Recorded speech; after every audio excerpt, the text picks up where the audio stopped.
Hello friends, now we are going to start with the topic issue of debentures.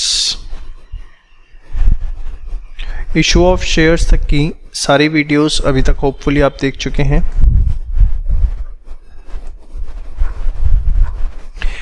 Debentures का मतलब क्या होता है? Loan from public. अगर मैं सिंपल वर्ड्स में बोलूं तो जब कोई कंपनी पब्लिक से लोन लेती है तो एक तरह से उसने क्या इशू किया है? डिबेंचर्स। देखिए, हमें पता है डेट रेज करने के एक जो सिंगल सोर्स हमें अभी तक पता है वो पता है फाइनेंशियल इंस्टीट्यूशंस, कि आप जाके फाइनेंशियल इंस्टीट्यूशन से लोन ले सकते हो, जिसमें आपको एग्जांपल जो सबसे ज़्यादा पता है बैंक लोन। एक दूसरा तरीका होता है कि अगर हम लोन लेते हैं पब्लिक से, अब सपोज़ आपको 100 करोड़ के लोन की ज़रूरत है। ऑब्वियसली कोई इंडिविजुअल आपको इतना लोन नहीं दे सकता, तो आप क्या करते हो? सेम एज शेयर इस 100 करोड़ के लोन को डिवाइड कर देते हो। कैसे डिवाइड कर देते हो? In small units of equal value, एकदम शेयर की तरह, in small units of equal value. जैसे कि मैंने 100 करोड़ के लोन को से डिवाइड कर दिया 1 crore debentures of face value ₹100 each. समझ में आई बात? तो डिबेंचर क्या है? एक तरह से लोन हमने लिया पब्लिक से, या आप कह सकते हो smallest unit in which the debts of the company are divided. Smallest unit in which the debts of the company are divided. ठीक है, उसको हमने क्या नाम दे दिया? डिबेंचर। अब डिबेंचर का प्रोसेस लगभग शेयर जैसा ही होता है। मतलब यहाँ पर भी आप देखेंगे एप्लीकेशन अमाउंट, अलॉटमेंट अमाउंट, और उसके बाद फर्स्ट कॉल, सेकंड कॉल, वही सारी बातें जो आप मेरे साथ शेयर के अंदर पढ़ चुके हो, कुछ भी इसके अंदर नया नहीं। इसके अंदर बस इसमें जो मेन बात ध्यान रखने वाली है कि अगर कुछ भी गिवन नहीं है तो we will assume the face value as 100। आप देखोगे स्टॉक मार्केट के अंदर जो मैक्सिमम डिबेंचर्स रोटेट होते हैं वो 100 रुपीज़ फेस वैल्यू के हैं, तो इस वजह से हम यहाँ फेस वैल्यू क्या लेते हैं? 100। So if face value of debentures is not given, then we will assume it to be 100.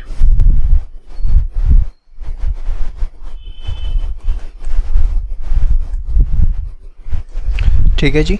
Now इसके बाद आगे हम बात करें। अब जैसे 100 रुपीज़ है, सपोज हमने 20 रुपये एप्लीकेशन पे मंगाए, 30 अलॉटमेंट पे, 20 फर्स्ट कॉल पे, सेकंड कॉल पे, तो टोटल कितना हो गया आपका? 100 हो गया। तो उसी तरीके से एंट्री आप करेंगे bank account debit to debenture, बस शेयर एप्लीकेशन की जगह यहाँ पर क्या आ जाएगा? Debenture application. फिर वही डिबेंचर एप्लीकेशन टू डिबेंचर्स। तो एक क्वेश्चन मैं आपको करके दिखाता हूँ पूरा। सपोज मैंने आपको बोला ABC limited offered 10,000 debentures of 8% for public subscription. Applications were received for 15,000 debentures. Application जो हैं वो कितने डिबेंचर्स की आई? 15,000 डिबेंचर्स की।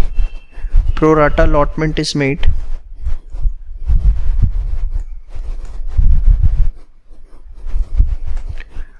आपको जर्नल एंट्रीज करनी है। अगर अमाउंट आया एप्लीकेशन पर 30, अलॉटमेंट पे 20, फर्स्ट कॉल पर बैलेंस, पास जर्नल एंट्रीज। तो एकदम सेम वे में जैसे आपने शेयर्स में एंट्रीज पास करना सीखा था वही यहाँ पर होगा। बताइए, बस एक दो बातें ध्यान रखनी है जो मैं आपको बता रहा हूँ अभी। बैंक अकाउंट डेबिट, अब देखो डिबेंचर्स के साथ जैसे लिखा हो ना डिबेंचर्स ऑफ 8%, कभी भी आप देखोगे जैसे अभी पहले मैं आपको यहाँ बता दूं, बैंक अकाउंट शेयर एप्लीकेशन की जगह हमारा क्या आ जाएगा, डिबेंचर एप्लीकेशन। तो bank account debit to debenture application account. कितने डिबेंचर्स हैं, 10,000 डिबेंचर हैं और एक डिबेंचर एप्लीकेशन पे कितना अमाउंट है, 30, सॉरी एप्लीकेशन पे कितना पैसा आया होगा, 15,000 into 30, 15,000 into 30, that comes out to be 4,50,000, 4,50,000। उसके बाद जो डिबेंचर एप्लीकेशन अकाउंट डेबिट, आप यहाँ शेयर कैपिटल में ट्रांसफ़र ना करके आप ट्रांसफ़र कर दोगे किस में, डिबेंचर अकाउंट में, बस। अब देखिए डिबेंचर के साथ अगर ये परसेंटेज गिवन है तो ये आपको ज़रूर लिखनी है। एक्चुअली क्या होता है, आप कभी भी देखेंगे जैसे 10% डिबेंचर लिखा हुआ है, तो आप जो डिबेंचर से पहले लिखा हुआ है इसको हम बोलते हैं coupon rate, not the interest rate. इसको टेक्निकली और प्रोफेशनली बोला जाता है कूपन रेट। कूपन रेट क्या होता है, coupon rate is the rate from which interest is calculated. समझ में आई बात, is the rate from which interest on debenture is calculated.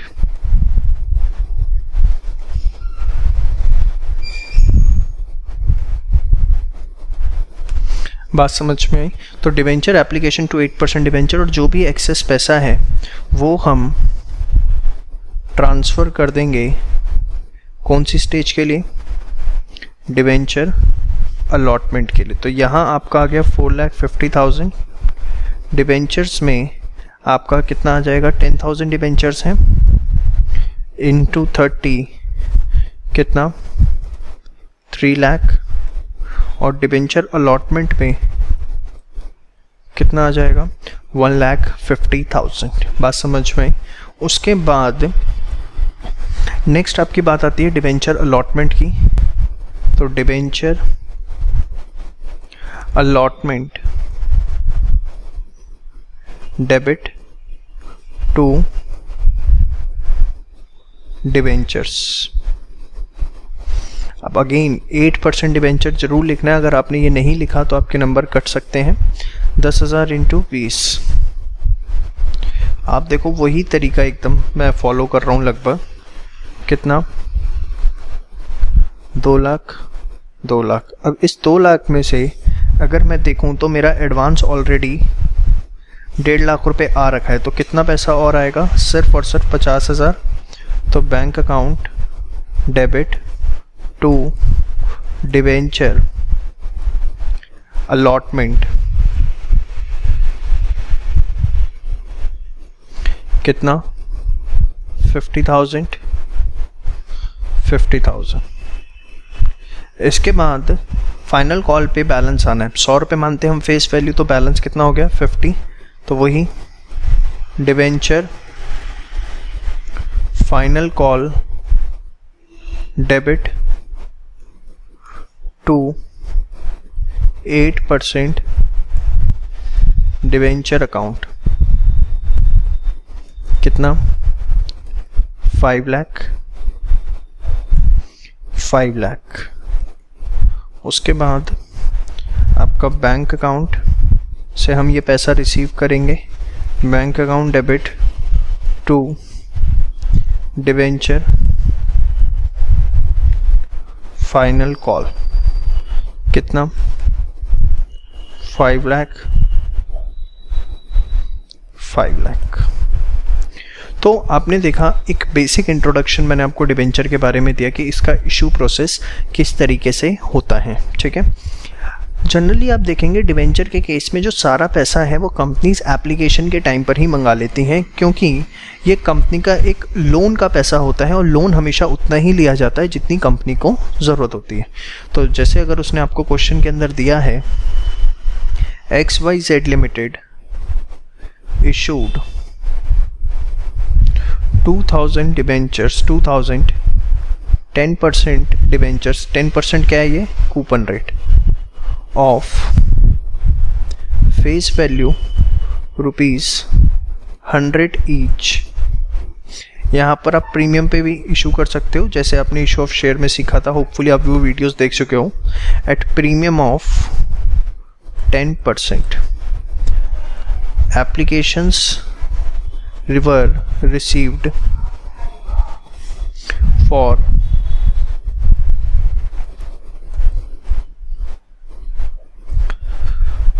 2200 debentures, 2200 debentures के लिए एप्लीकेशंस रिसीव हुई।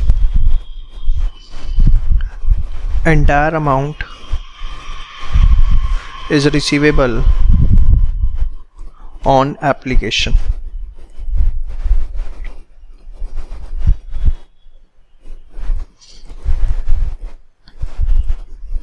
प्रो राटा अलॉटमेंट हमने किया। इस तरह का क्वेश्चन भी मैंने आपको इशू ऑफ शेयर में बताया था।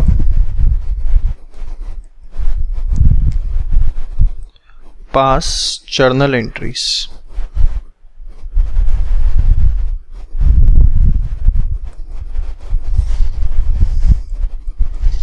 ध्यान से देखिए। अब सबसे पहले bank account debit to debenture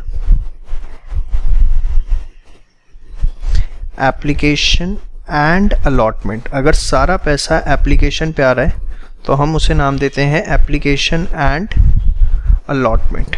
ठीक है, कितना पैसा आएगा?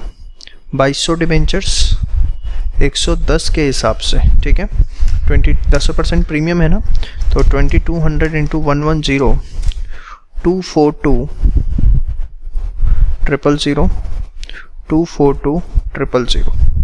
इसके बाद debenture application and allotment debit to कितने percent debenture? 10% debenture to security premium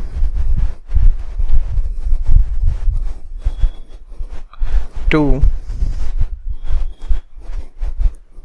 जो भी एक्सेस है उसको हम क्या कर देंगे? रिफंड, क्योंकि यहाँ पर फर्दर स्टेजेस पे तो कोई पैसा आना नहीं है।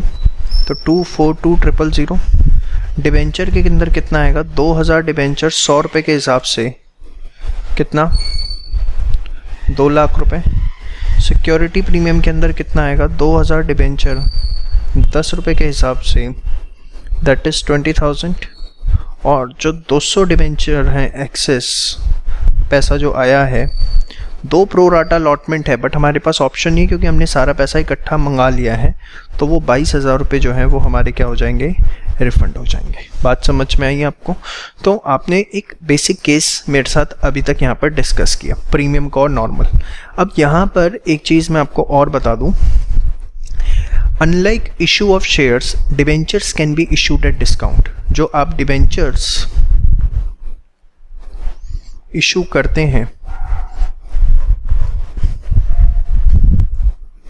It can be at par, it can be at premium, और तीसरी चीज़ जो डिबेंचर्स हैं उसको हम डिस्काउंट पर भी इशू कर सकते हैं। तो एक नई चीज़ जो आपके सामने यहाँ पर आ रही है कि अगर डिस्काउंट पर इशू हो रहा है तो क्या? इसका मतलब एग्जांपल देता हूँ।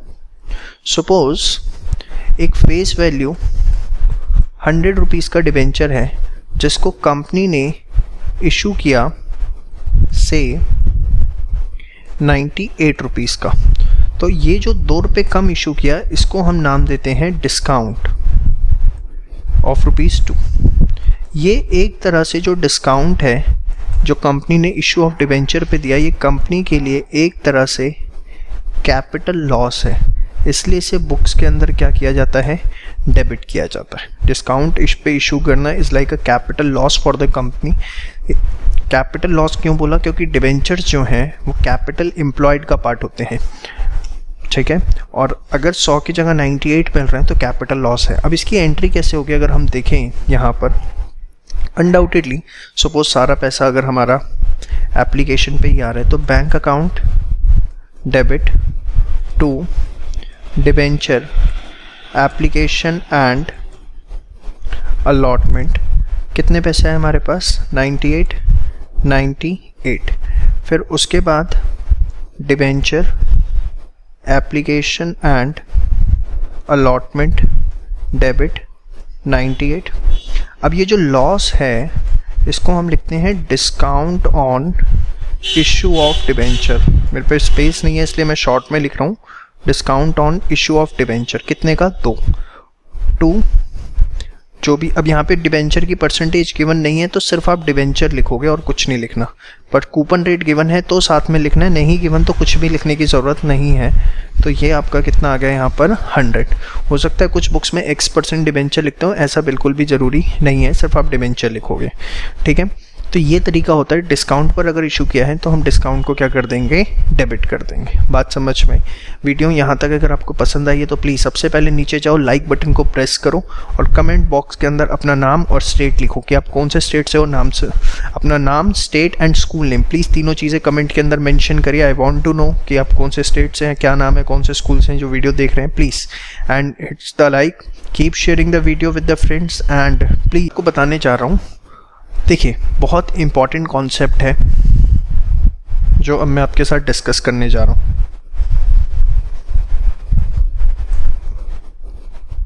देखिए जब भी डिबेंचर्स इशू किए जाते हैं, debentures are issued with the terms of redemption. Debentures are issued with term of redemption. अब रिडम्पशन क्या होता है, ध्यान से देखिए। रिडम्पशन का मतलब होता है रीपेमेंट। रिडम्पशन का मतलब होता है रीपेमेंट। अरे भाई मैंने आपको बताया कि debenture is like you are taking a loan from public, yes और नो। अब अगर आपने लोन लिया है तो उसकी रीपेमेंट करनी पड़ेगी या नहीं करनी पड़ेगी। तो जब आप इन डिबेंचर्स की रीपेमेंट करते हो तो उस चीज़ को हम बोलते हैं कि that we are redeeming the debentures, ठीक है, या रिडम्पशन ऑफ डिबेंचर्स, जो आपका एक टॉपिक भी है पूरा का पूरा। अब ध्यान से समझिए, रीपेमेंट हो रही है, मैंने लिखा है debentures are issued with the terms of redemption. Actually कोई भी कंपनी जब डिबेंचर इशू करती है तो इशू करते के समय ही, इशू करते वक्त ही वो बताती है कि टर्म्स ऑफ रिडम्पशन क्या होंगे, कि किन कंडीशंस पे डिबेंचर्स को रिडीम किया जाएगा। अब टर्म्स ऑफ रिडम्पशन के अंदर जो जनरली गिवन होता है वो क्या, एक तो आपका गिवन होता है मैच्योरिटी पीरियड, कि कितने टाइम के बाद इन डिबेंचर्स को रिडीम किया जाएगा। It can B 5 years, 7 years, 10 years, कितने टाइम के लिए कंपनी लोन ले रही है। उसके बाद मेथड ऑफ रिडम्पशन, जो कि आप मेरे साथ नेक्स्ट चैप्टर के अंदर पढ़ेंगे, रिडम्पशन ऑफ डिबेंचर में, अभी आप इसे छोड़िए। और तीसरा उसमें आपको गिवन होती है सबसे बड़ी रिडम्पशन वैल्यू। अब ये जो रिडम्पशन वैल्यू है ये क्या कॉन्सेप्ट है, ध्यान से देखिए। सपोज मैं आपको सारे केसेस एक एक करके समझाता हूँ। फेस वैल्यू डिबेंचर्स की 100 रुपीज़ है, इशू प्राइस भी 100 रुपीज़ है, हमने 100 का डिबेंचर 100 में इशू किया, और इसकी जो रिडम्पशन वैल्यू है वो है 100 रुपीज़, वो भी 100। अब देखिए हमेशा हम फेस वैल्यू से चीज़ों को कंपेयर करते हैं। फेस हमने इशू कितने पे किया, 100 पे, तो we will say debenture is issued at par. हमने डिबेंचर को इशू किस पे किया, पार पे। अब आप देखो फेस वैल्यू 100 है, रिडम्पशन वैल्यू भी 100 है, तो रिडीम भी किस पर हो रहा है, ये पार पर, रिडम्पशन भी किस पर है, पार पर। तो इस क्वेश्चन में हमें कोई दिक्कत नहीं है, हम सिंपल से अपनी एंट्रीज करेंगे। पेशेंस के साथ सारे केस नोट डाउन करना, जल्दी जल्दी वीडियो फॉरवर्ड करने की ज़रूरत नहीं है, नहीं तो कुछ ना कुछ आपका रह जाएगा। मैं आपको ये बात बता रहा हूँ, डिबेंचर जो है हमने इशू किए किस पर, पार पे, और रिडम्पशन भी हमने किस पर किया, पार पर। अब ध्यान से देखिए, आप नॉर्मल एंट्री करिए, bank account debit to debenture application and allotment. कितना पैसा आएगा, 100, और उसके बाद debenture application and allotment debit to debenture. मैंने अभी आपको बताया अगर कूपन रेट गिवन है तो ही लिखना है, अदरवाइज कुछ लिखने की ज़रूरत नहीं है। ये आपने नॉर्मल किया, इसके अंदर कुछ भी ऐसा नया नहीं था। बट जो केस 2 मैं आपको करवाने जा रहा हूँ, ध्यान से देखिए, केस 2, सपोज फेस वैल्यू हमारी है 100 rupees, issue price 100, but redemption value जो है वो आपकी है 110। मतलब 100 का डिबेंचर आपने 100 में इशू किया। Can I say debenture is issued at par. Debenture को हमने किस पे इशू किया है, पार पे, बट 100 की चीज़ 110 पे रिडीम होगी, मतलब रिडम्पशन जो है वो किस पर हो रहा है, प्रीमियम पे हो रहा है। अब यहाँ पर आपको मैं कुछ बातें बताने चाह रहा हूँ, बड़े ध्यान से सुनिएगा। पहले आप नॉर्मल अपनी इशू की एंट्री तो कर दो, उसमें तो आपको किसी तरह की कोई दिक्कत नहीं होनी चाहिए। Bank account debit to debenture application and allotment. कितना पैसा आया, 100। उसके बाद debenture application and allotment to debenture 100, यही हुआ। बट अब अगर आप ध्यान से एक चीज़ समझें, बेटा आज मैं 100 रुपये की फेस वैल्यू का डिबेंचर है और उसके कल दिन मुझे वापस कितने करने हैं, 110 रुपये। तो can I say at present I know one thing, at present we know that company will bear the loss of ₹10 in at the time of redemption। redemption के टाइम पर कंपनी को 10 रुपये का नुकसान होगा। क्यों होगा, क्योंकि 100 रुपये के लोन की जगह कंपनी कितने वापस करेगी, 110 रुपये। और एक हमारे पास, हमें उससे भी पहले एक बात पता है, प्रूडेंस कॉन्सेप्ट होता है। प्रूडेंस कॉन्सेप्ट क्या कहता है, प्रूडेंस कॉन्सेप्ट कहता है anticipate the losses but do not record future income, but do not record future incomes. आप लॉसेस को तो एंटीसिपेट करके चलोगे, बट किसी भी तरीके से फ्यूचर इनकम्स को रिकॉर्ड नहीं करोगे। अब anticipate the losses but do not record future income, मतलब अगर फ्यूचर में लॉस होने वाला है तो उसको आप आज ही रिकॉर्ड कर लोगे, बट फ्यूचर में कोई इनकम होने वाली है तो वो जब तक नहीं हो जाती तब तक रिकॉर्ड नहीं करनी। ये इस प्रिंसिपल पे हमारी अकाउंटिंग चलती है। आज मुझे पता है कि मुझे फ्यूचर में 10 रुपये का लॉस होने वाला है, तो क्या मुझे इसकी एंट्री रिकॉर्ड नहीं करनी चाहिए? Yes, as per prudence concept we need to record the entry. और क्या एंट्री रिकॉर्ड होगी? Loss on issue of debenture debit 10 to premium on redemption of debenture. कितना? 10। अब समझना ज़रा, ये लॉस है, ये डेबिट किया। क्यों लॉस भाई लॉस तो है ही ना, 100 की जगह कितने वापस करने हैं 110, बट ये लॉस मैंने देखो क्या लिखा है, ऑन इशू ऑफ डिबेंचर, मतलब मैंने इसको रिकॉर्ड कर लिया इशू ऑफ डिबेंचर के टाइम पर ही, ठीक है। तो ये मैंने डेबिट किया क्योंकि ये एक तरह से मेरे लिए कैपिटल लॉस है, ठीक है। बट ये क्रेडिट क्यों किया भाई, एक बात बताओ, आपने यहाँ पर अपनी लायबिलिटी डिबेंचर की, ये जो आपने क्रेडिट किया है कितने से रिकॉर्ड की है, 100 से, बट आपको क्या फ्यूचर में 100 रुपये देने हैं, आपको तो कितने देने हैं फ्यूचर में, 110 रुपये देने हैं। तो ये मैंने क्रेडिट इसलिए किया है कि मेरी लायबिलिटी भी बढ़ गई, मेरी लायबिलिटी बढ़ गई, और कितने से बढ़ गई, 10 रुपये से बढ़ गई। तो 100 तो मैंने यहाँ मान ली थी, 10 यहाँ मान ली, टोटल कितनी हो गई 110। तो और ये क्या नाम है, प्रीमियम ऑन, जो कि पेबल है कब, रिडम्पशन ऑफ डिबेंचर। लॉस मेरा रिकॉर्ड हो गया इशू के टाइम पर, बट ये पेबल लायबिलिटी बनेगी कब, eight the time of redemption of debenture. बड़े ध्यान से बच्चे उल्टा लिखाते हैं, loss on redemption of debenture, premium on issue of debenture, कुछ भी लिखाते हो। एक एक चीज़ दिमाग में बहुत अच्छे से आप बैठा लीजिए।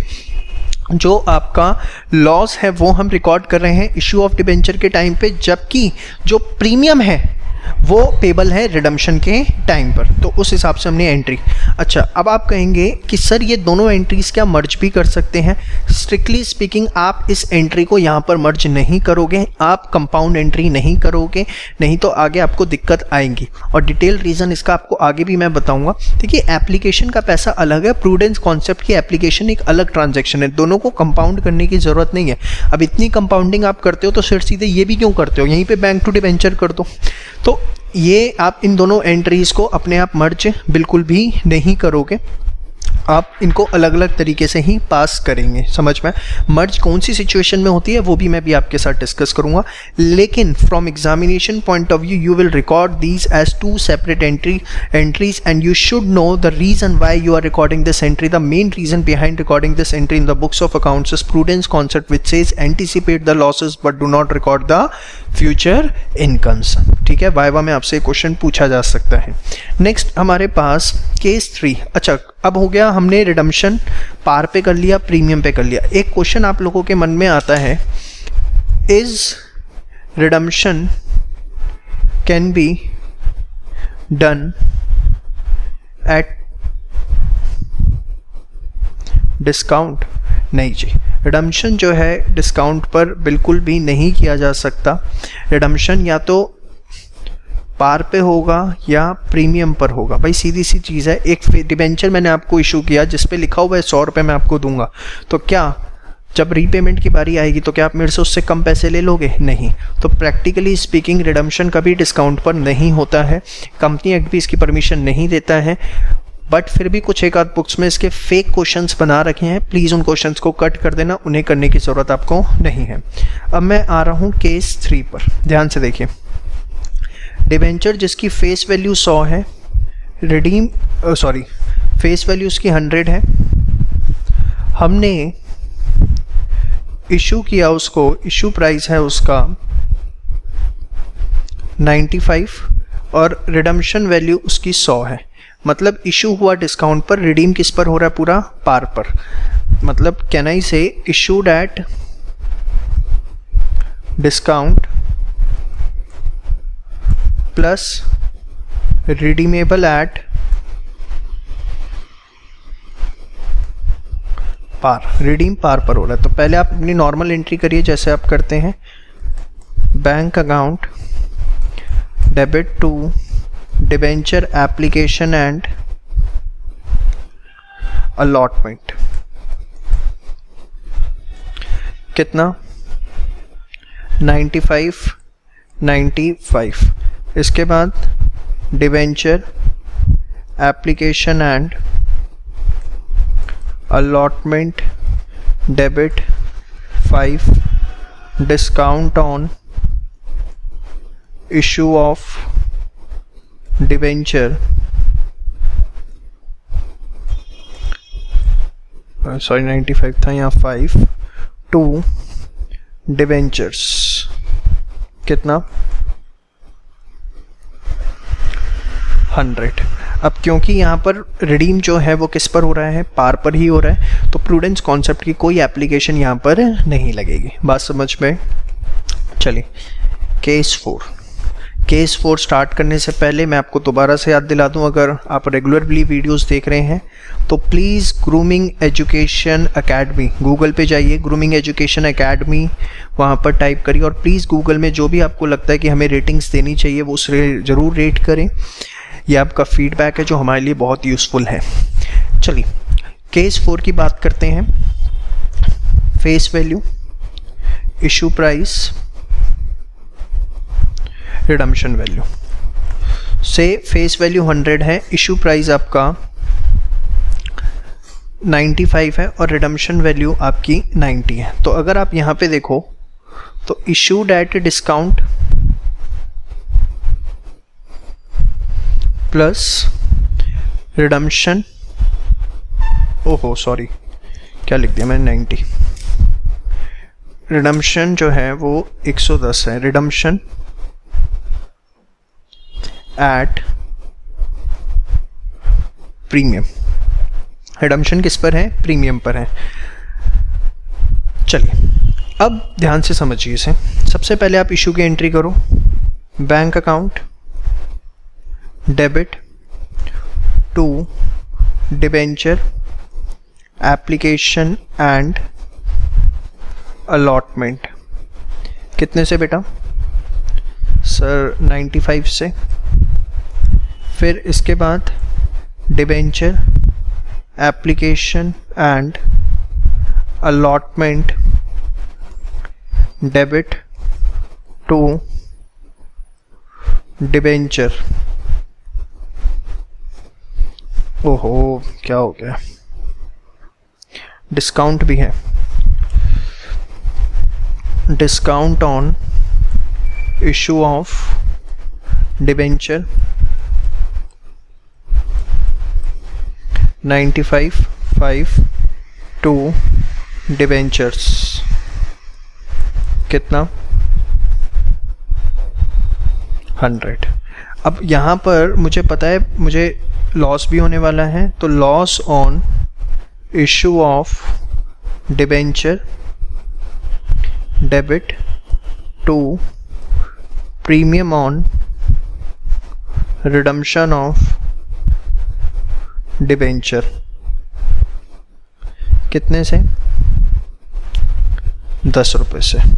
अब ये किसकी वजह से एंट्री हुई है, this is because of prudence concept. अब जरा ध्यान से एक चीज को समझिए। अब आपको ये पता है प्रूडेंस कॉन्सेप्ट की वजह से हुआ है। अब देखिए यहाँ पर ये जो लॉस है ये भी इशू ऑफ डिबेंचर के टाइम पर, और ये कौन से नेचर का लॉस है, कैपिटल लॉस। ध्यान से देखिएगा, और ये भी कौन से नेचर का लॉस है, कैपिटल लॉस। तो कैन आई से दोनों कैपिटल लॉस हैं अलग अलग नाम से, बट मजे की बात दोनों ही इशू ऑफ डिबेंचर के टाइम पर है। तो यहाँ पर हमें एंट्री मर्ज करनी पड़ती है। ये कोई है जहाँ पर एंट्री मर्ज की जाती है, और पता नहीं भगवान सद्बुद्धि दे क्या क्या किताबों के अंदर लिख दिया जाता है। डिबेंचर एप्लीकेशन एंड अलॉटमेंट कितना आया, 95। यहाँ आप लिख देते हो loss on issue of debenture 15 to debenture 100 to premium on redemption of debenture. यहाँ आपको एंट्री मर्ज करनी ही पड़ेगी, आपके पास ऑप्शन नहीं है, because you are having the two types of losses, two similar type of capital losses at the time of issue of debenture. One is in the form of discount and second because of premium. ये वो case है जहाँ आपको entry मर्ज करनी है, जो मैंने आपको बताया था, और क्यों करनी है उसका भी रीज़न मैंने बता दिया, क्योंकि दोनों सिमिलर नेचर के लॉसेस हैं। ठीक है बेटा, प्लीज़ आइए अब लास्ट केस की तरफ मूव ऑन करते हैं। लास्ट केस सर, जी हाँ ये लास्ट केस है, इसके बाद और कोई केस नहीं है इसमें। Face value, issue price, redemption price. Suppose 100 का डिबेंचर आपने 110 में इशू किया और 100 पे रिडीम है, तो can I say issued at premium but redemption at, जो रिडम्पशन है वो किस पर हो रहा है, वो पार पर हो रहा है। तो इसकी जो एंट्री होगी वो क्या होगी, bank account debit to debenture application and allotment कितने से 110 उसके बाद debenture application and allotment 110 to debenture to security premium. ठीक है बेटा, 100 और 10। यहाँ पे रिडम्पशन एट पार है तो किसी भी तरीके का प्रूडेंस कॉन्सेप्ट नहीं लगेगा। ठीक है, अब आप अगर देखें इशू पार पे हुआ तो रिडम्पशन पार पे हो सकता है, रिडम्पशन प्रीमियम पे हो सकता है। इशू डिस्काउंट पे हुआ तो रिडम्पशन पार पर हो सकता है, प्रीमियम पे हो सकता है। रिडम्पशन कभी डिस्काउंट पे होता ही नहीं। इशू प्रीमियम पे हुआ तो रिडम्पशन सिर्फ पार पर हो सकता है, रिडम्पशन कभी प्रीमियम पर नहीं हो सकता। ये एक फेक केस है। अगर आप कहें केस 6 हाइपोथेटिकली बनाते हैं, समझना आप इस चीज़ को, ये केस जो कि एग्जिस्ट नहीं करता, बिल्कुल नहीं करता। 100 issue price 110 sorry, redemption value 110 क्यों नहीं करता, कारण बताता हूँ। भाई एक बात बताओ, कौन सी कंपनी इशू कर सकती है प्रीमियम पे? इशू एट प्रीमियम वही कंपनी कर सकती है जिसकी अच्छी मार्केट के अंदर गुडविल हो, having goodwill in market, yes और नो। और मेरी कंपनी का शेयर ले लेगा 10 की जगह 12 में? नहीं लेगा। जिसकी गुडविल है उसी का बिकेगा ना। और issue at redemption at premium करने की किसको ज़रूरत है?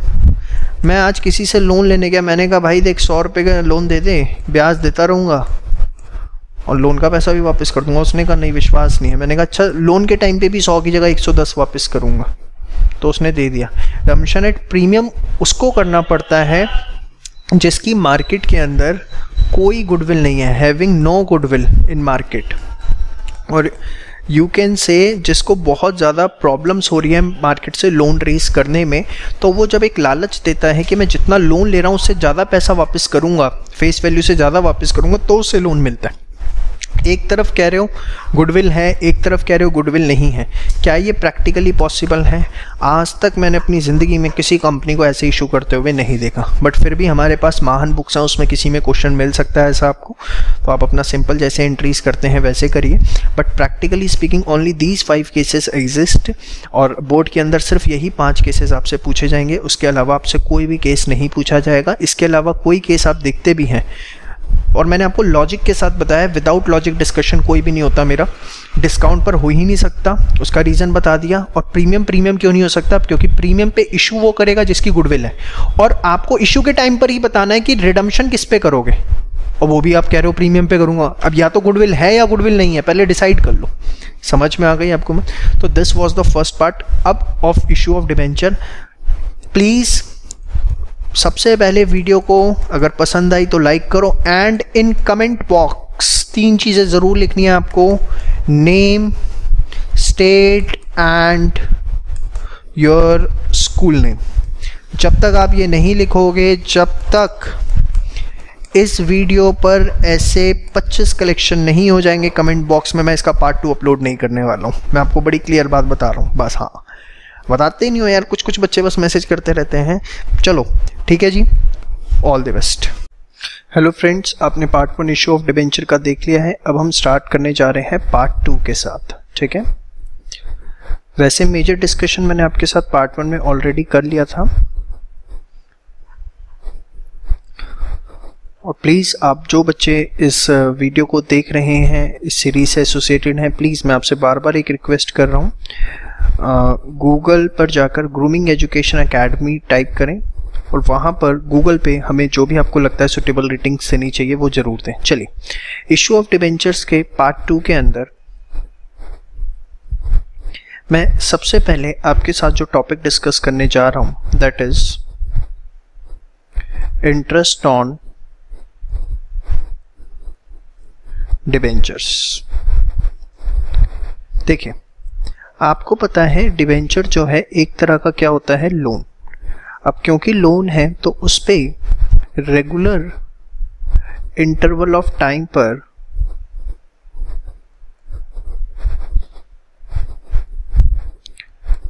कंपनी इज लायबल टू पे इंटरेस्ट।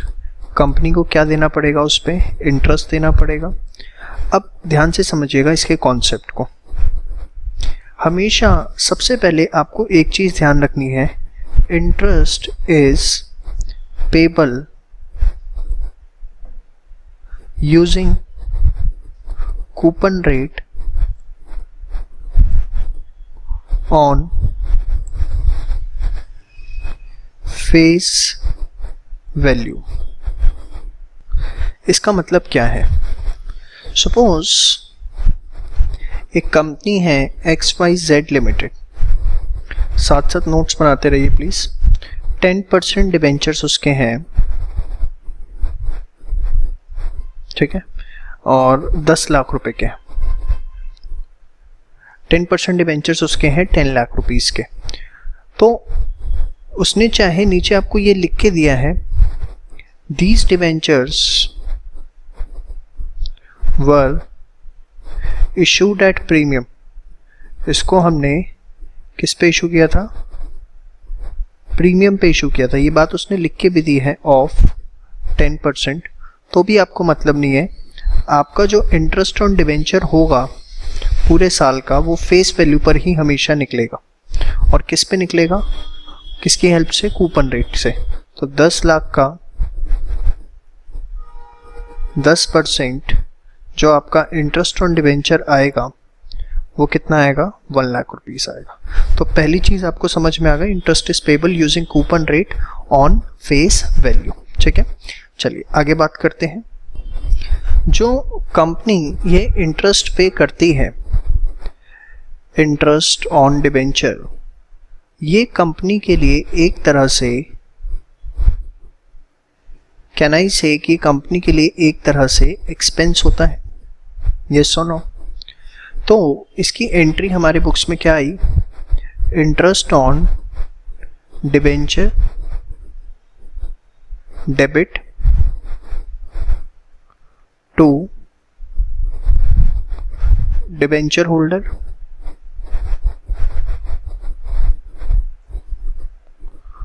और उसके बाद डिबेंचर होल्डर टू बैंक। सबसे पहले हमने अमाउंट ड्यू करके दिखा दिया कि हमें ये पैसा इतना देना है, और डिबेंचर होल्डर टू बैंक, फिर हमने इस अमाउंट को पे कर दिया। ठीक है जी, ये आपकी इसकी एंट्री आती है। लेकिन अगर मैं इसका एक दूसरा एस्पेक्ट आपको दिखाऊं, एक्सपेंस है इंटरेस्ट ऑन डिबेंचर कंपनी के लिए, बट कैन आई से कि डिबेंचर होल्डर के लिए ये जो इंटरेस्ट ऑन डिबेंचर है, डिबेंचर होल्डर के लिए एक तरह से इनकम है, यस और नो। अब आप कहोगे सर हमें तो कंपनी की अकाउंटिंग करनी है, तो ठीक है डिबेंचर होल्डर के लिए इनकम है, तो हमें क्या फ़र्क पड़ता है। फ़र्क पड़ता है, ध्यान से देखिए। आपको पता है किसी भी पर्सन की कोई भी इनकम होती है तो उसे उसके ऊपर इनकम टैक्स देना पड़ता है। अब मेरी कोई इनकम हो रही है, सैलरी इनकम है, बिजनेस इनकम है, किसी भी तरह की कोई इनकम है इंडिया में अगर है तो आपको उस इनकम पे टैक्स देना पड़ेगा। अब ध्यान से सुनिएगा, कॉन्सेप्ट बहुत इंपॉर्टेंट है। कंपनी ने इंटरेस्ट पे किया, अब कंपनी ने जब इंटरेस्ट पे किया तो कंपनी के लिए एक्सपेंस था, डिबेंचर होल्डर के लिए क्या है, इनकम। तो कायदे से कहना से कि डिबेंचर होल्डर को उस पर इंटरेस्ट पे करना चाहिए, यस और नो। बट गवर्नमेंट के लिए इतने सारे डिबेंचर होल्डर्स को ट्रेस करना बहुत मुश्किल है कि किसने अपनी इंटरेस्ट इनकम पे टैक्स दिया और किसने नहीं दिया। अब ध्यान से समझना, कंपनी एक है, उसके 1000 डिबेंचर होल्डर्स हैं, कंपनी ने 1000 डिबेंचर होल्डर्स को इनकम दी, उन सबके लिए इनकम बनी और उनको उस पर टैक्स देना चाहिए था। अब कितने लोग इनकम टैक्स देते हैं ये आपको भी पता है हिंदुस्तान के अंदर।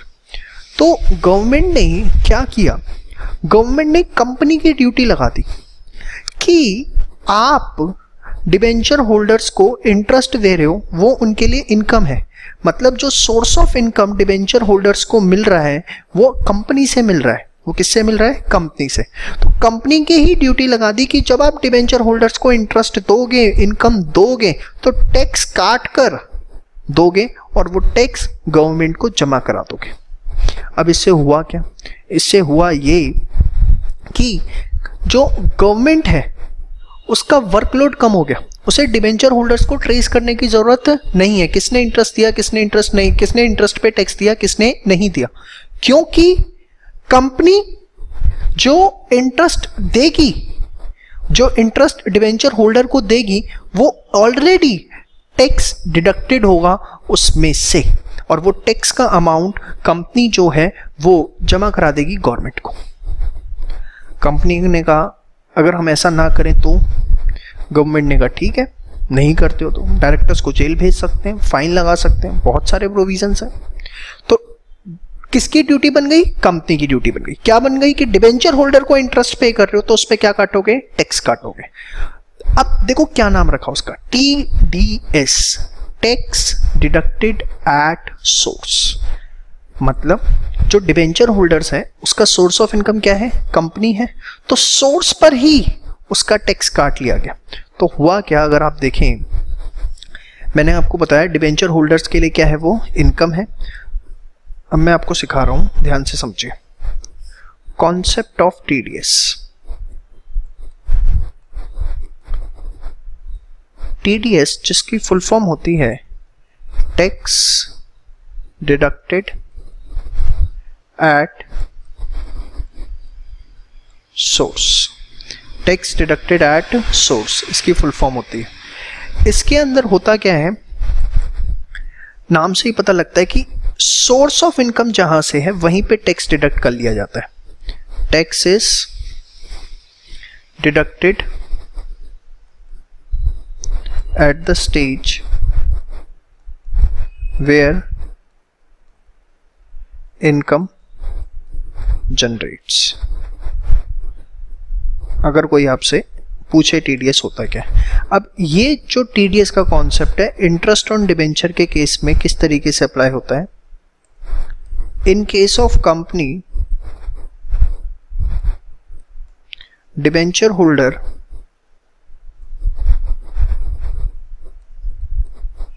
रिसीव्स इंटरेस्ट, सब आप लिख लो, काम आएगा आपके बेटा, बार बार आप वीडियो थोड़ी ना देखोगे।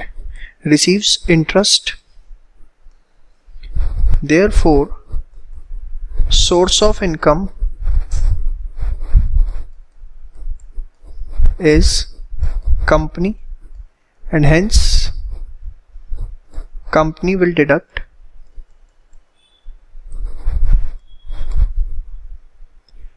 tax on such income to be deposited to government, जिसको वो किसको जमा करवा देगी? गवर्नमेंट को। तो आपको ले देके एक चीज समझ में आ गई कि जो आपको समझना है, TDS is deducted on amount of interest on debentures, जितना वो अमाउंट है उस पर डिडक्ट किया जाएगा फ्रॉम द रेट स्पेसिफाइड, जो भी रेट स्पेसिफाइड है।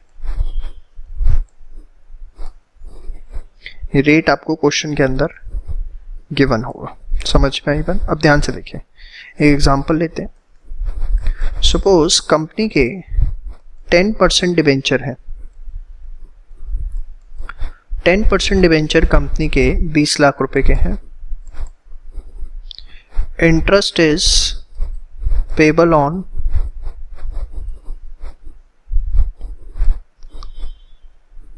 30th सितंबर एंड 31st मार्च, 2 बार साल में इंटरेस्ट पे होता है।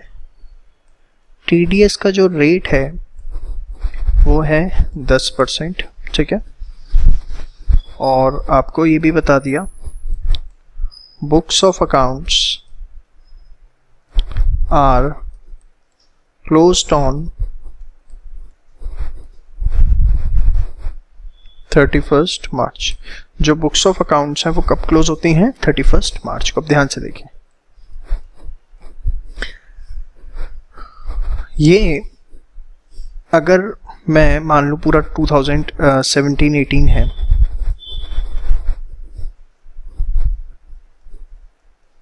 मान लिया, क्योंकि 1 अप्रैल से लेके 31 मार्च, तो इंटरेस्ट साल में 2 बार पेबल है। एक 30 सितंबर को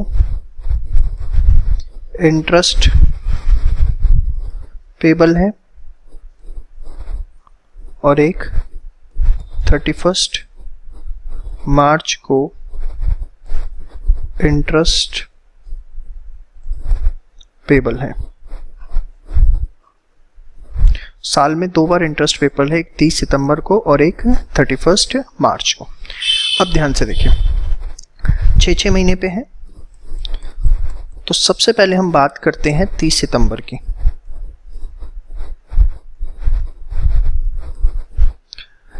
इंटरेस्ट ऑन डिबेंचर डेबिट कितना अमाउंट है? 20 लाख का 10%, बट कितने महीने के लिए? 6 महीने के लिए। कितना आएगा? 1 लाख। ये तो आ गया इंटरेस्ट अमाउंट। अब इस पे अगर आप टीडीएस, मैंने आपको क्या बोला, टीडीएस बनता है इंटरेस्ट के अमाउंट पे। 1 लाख आया, टीडीएस का अमाउंट कितना है? वो भी 10% है, गिवन है ना 10% आपका, तो कितना हो गया?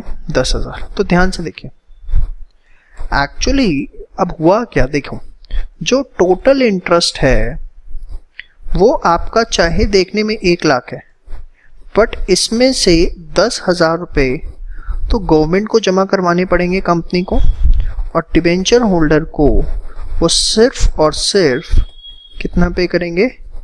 90,000 रुपीज। तो इंटरेस्ट ऑन डिबेंचर पूरा 1 लाख है, बट ये इसमें से गवर्नमेंट को टीडीएस पेबल भी लिख सकते हो, कोई फर्क नहीं पड़ता, लायबिलिटी है, आपको जमा करवानी है गवर्नमेंट को, टू डिबेंचर होल्डर। यहां कितना? 90,000 और ऊपर आपका कितना?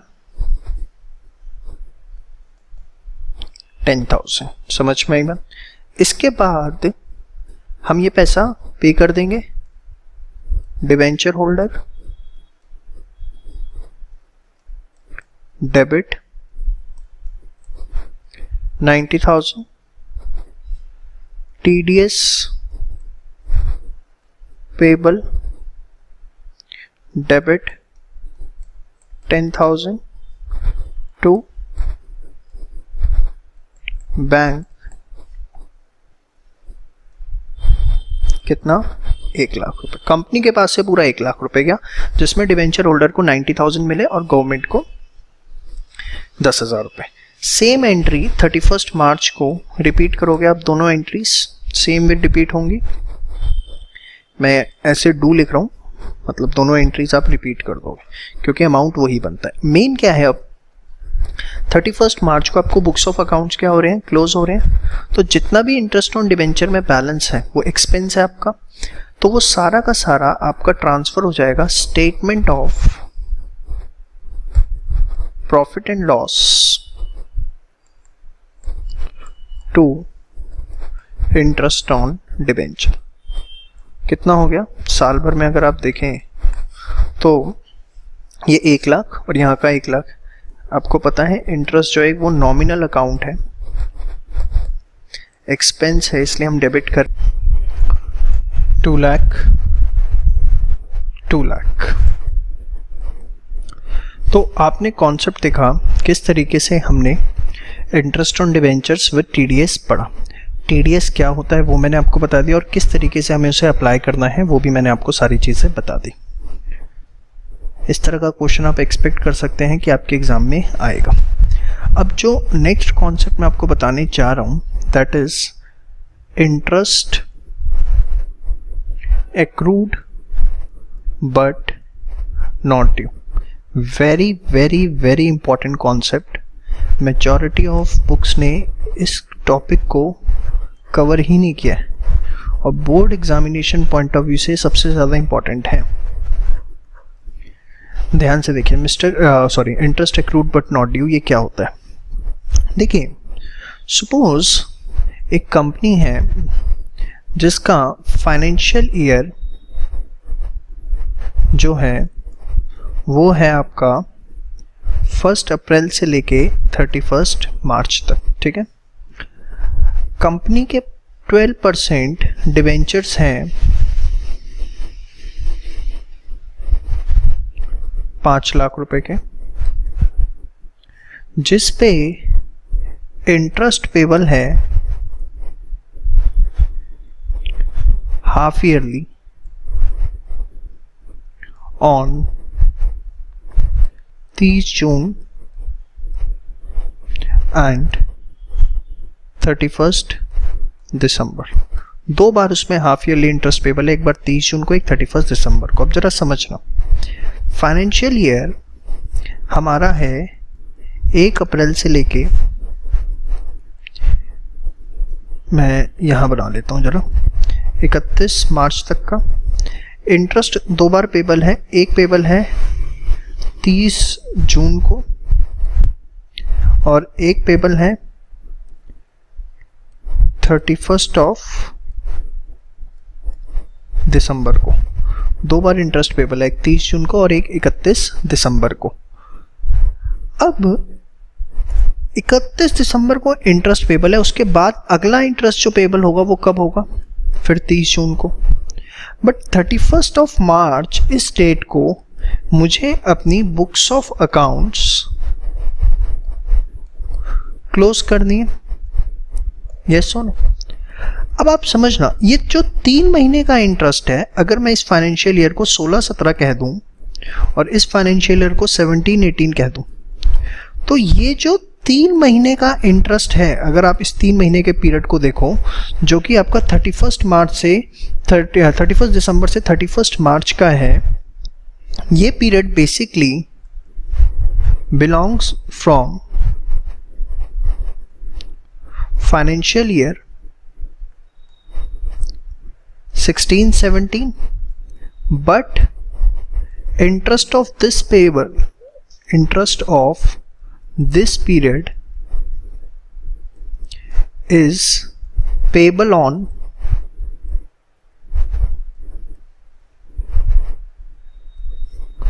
30 जून 2017, जो कि कौन सा फाइनेंशियल ईयर आ जाता है? 17-18। आप देखो ना, इस 3 महीने का इंटरेस्ट जो कि 16-17 का है, आप पे करोगे इकट्ठा 6 महीने का 30 जून को, जो कि कौन से ईयर में आता है? 17-18 के अंदर आता है। तो आपको यहां पर एक चीज समझ में आनी चाहिए कि इंटरेस्ट एक्रू तो हो गया 31 दिसंबर से 31 मार्च का, जिस दिन बुक्स ऑफ अकाउंट्स क्लोज हो रही है, बट वो ड्यू कब हो रहा है? 30 जून को। ये क्या है, मैं आपको एक एग्जांपल देता हूं इसका, एक्रू और ड्यू का। एक्रू वर्सेस ड्यू, आपको ये 2 टर्म समझ में आते हैं। चाहिए, सपोज आपने मिस्टर एक्स को जॉब पे रखा और आपने उनकी सैलरी 30,000 रुपये पर मंथ रखी कि आपको 30,000 रुपये पर मंथ हम पे करेंगे, और आपने बोला कि आप उन्हें पे करोगे ऑन 1 नेक्स्ट मंथ, मतलब जैसे ही ये महीना पूरा हो जाएगा उसके अगले महीने की 1 मतलब मार्च की सैलरी 1 अप्रैल को जाएगी, सीधी सी बात। अब वो 1 मार्च को आते हैं, 2 को आते हैं, 3 को आते हैं, 4 को आते हैं, जैसे पर डे वो आते जा रहे, तो उनकी सैलरी 1,000 रुपये प्रति दिन के हिसाब से एक्रू होती जा रही है। भाई जैसे वो 1 मार्च को आए, 1 दिन काम कर लिया, 30 दिन होते हैं महीने में मान लेता हूं, तो 1,000 रुपये एक्रू हो गए। फिर 2 मार्च को आए, फिर उनके 1,000 रुपये एक्रू हो गए। ऐसे करते करते करते करते करते करते उनके महीने के एक्रू कितने हो गए? 30,000, जो कि ड्यू होंगे कब? On 1 next month. मतलब जो एक्रू होता है वो on day to day basis पर होता है, जबकि जो चीज ड्यू होती है वो स्पेसिफिक डे पर होती है। यही मैं आपको बताना चाह रहा हूं कि यहां पर इन 3 महीने का इंटरेस्ट एक्रू तो हो गया, बट अभी ड्यू नहीं हुआ। इस 3 महीने का इंटरेस्ट एक्रू तो हो गया, वो ड्यू नहीं हुआ। वो ड्यू कब होगा? 30 जून को। लेकिन आपको यहां पर एक बात मैं और बताऊं कि जो हमारे बुक्स ऑफ अकाउंट्स बनते हैं वो बनते हैं ड्यू बेसिस पर, जिसको आप एक्रूअल बेसिस भी कहते हो। मतलब क्या होता है इसका? If any transaction is related from current year, then irrespective of fact cash has been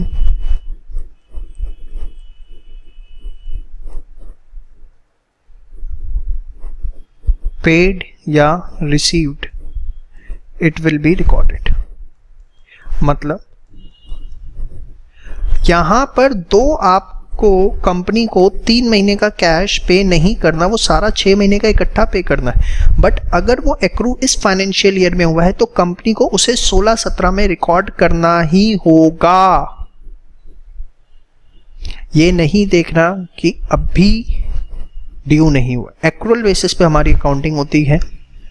accrual basis पे अकाउंटिंग होने का मतलब जो इस साल का है। अब ये ड्यू बेसिस से आप कंफ्यूज मत हो जाना कि यहाँ पर तो सर आपने एक ही बोल दिया, चलो मैं काट ही देता हूँ भाई, तुम लोग कंफ्यूज हो जाओगे खामखा। एक्रूअल बेसिस पे अकाउंटिंग होती है, मतलब जो इस साल एक्रू हो गया वो आपको इस साल रिकॉर्ड करना पड़ेगा। तो होगा क्या? अगर आप देखें, मैं 3 महीने का इंटरेस्ट निकालूंगा, 5 लाख का 12% 3 महीने के लिए, कितना हो गया? 15,000। ये मेरे लिए एक्सपेंस तो है, कंपनी के लिए interest on debenture debit, but मैंने इसको नाम दिया interest accrued but not due. मैंने इसे लायबिलिटी दिखाकर छोड़ दिया। बात समझ में आ गई? और इसको मैं अपनी बैलेंस शीट में करंट लायबिलिटीज में शो करूंगा। बैलेंस शीट में हम इसे करंट लायबिलिटीज में और उसमें भी अदर करंट लायबिलिटीज हम इसे शो करें। समझ में आ गई बात? तो interest accrued but not due का कॉन्सेप्ट सबसे पहले आपको क्लियर होना चाहिए। होता क्या है कि अगर, और ये कॉन्सेप्ट पिक्चर में कब आता है? जब ईयर एंड और जिस दिन इंटरेस्ट पे करना है वो दोनों डेट सेम ना हो। समझ में है? अब 30 जून आएगी, समझना जरा। 30 जून को हम इंटरेस्ट पे करेंगे। बड़े ध्यान से इस चीज को समझिए। आपने एंट्री डाल दी, कब डाली? 31 मार्च को। अब 30 जून को हमें इंटरेस्ट पे करना है। Interest on debenture debit, interest accrued but not due debit to bank. अब ये क्या किया सर आपने? भाई इस साल का तो सिर्फ 3 महीने का इंटरेस्ट आएगा।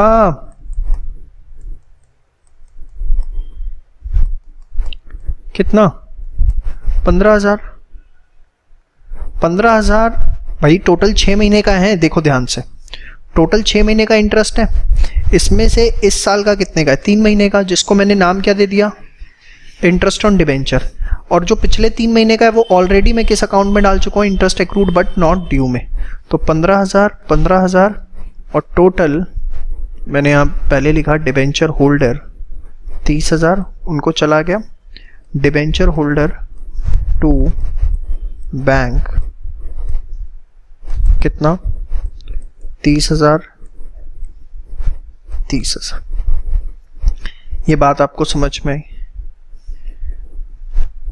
आपको ये समझना है कि मैंने इस 6 महीने के इंटरेस्ट को 2 कैटेगरी में डिवाइड किया है। एक वो जो 16-17 का एक्सपेंस था वो 16-17 में रिकॉर्ड हो गया, जो 17-18 का एक्सपेंस है वो 17-18 में रिकॉर्ड हो गया। यहाँ मैंने इंटरेस्ट ऑन डिबेंचर 31 मार्च को यह एंट्री डाल के एक्सपेंस बुक कर दिया। फिर 30 जून को इंटरेस्ट ऑन डिबेंचर 3 महीने का बुक किया, और यहाँ पर ये मैंने एक्सपेंस नहीं बुक किया है, भाई यहाँ पर ये मेरा एक्सपेंस था और ये क्या थी, लायबिलिटी, कि अभी पे नहीं करना, बाद में करना। यहाँ पर ये 3 महीने का तो मैं एक्सपेंस पे कर रहा हूँ, बट अब मैं ये अपनी लायबिलिटी क्या कर रहा हूँ, फिनिश ऑफ कर रहा हूँ। बात समझ में आई? अब मैं एक छोटा सा क्वेश्चन इसके ऊपर ले रहा हूँ। XYZ लिमिटेड, पूरा क्वेश्चन कैसा एग्जाम में आ सकता है, कॉन्सेप्ट थोड़ा टेक्निकल है, हो सकता है आपको 2 बार 3 बार भी देखना पड़े। प्लीज पहले वहां तक सारी चीजें अच्छे से कंफर्म करके आइए। इंटरेस्ट रेट्स वही 30 June and 31 December. Books closed on